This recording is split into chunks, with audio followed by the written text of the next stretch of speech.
গ্রীষ্মের দুপুরে আপনার ছাদ কি চুল্লির মতো গরম হয়ে ওঠে? ফ্যান চালিয়েও কি মনে হয় যে গরম বাতাস আসছে? দেখো, স্বস্তির জন্য আমরা এসি চালাই, যা পকেট আর পরিবেশের জন্য ক্ষতিকর, কিন্তু ভারত জুড়ে প্রচলিত একটি প্রাচীন এবং সস্তা কৌশল এটির সমাধান করতে পারে। মন দিয়ে শুনুন, একে বলে ফিলার স্ল্যাব পদ্ধতি।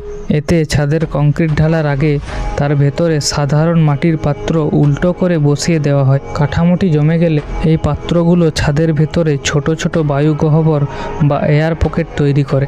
এই ফাঁকা স্থানগুলি প্রাকৃতিক তাপ নিরোধক হিসেবে কাজ করে।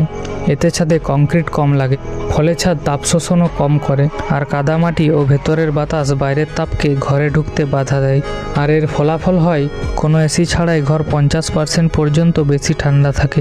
এই পরিবেশ বান্ধব শক্তিটি শুধু আপনার ইলেকট্রিক বিলই কমায় না, শীতকালেও আপনার ঘরকে উষ্ণ রাখতে সাহায্য করে। পুরনো জ্ঞান ফিরিয়ে এনে আমরা নিজেদের এবং পৃথিবীর উভয়েরই আরাম বাড়াতে পারি।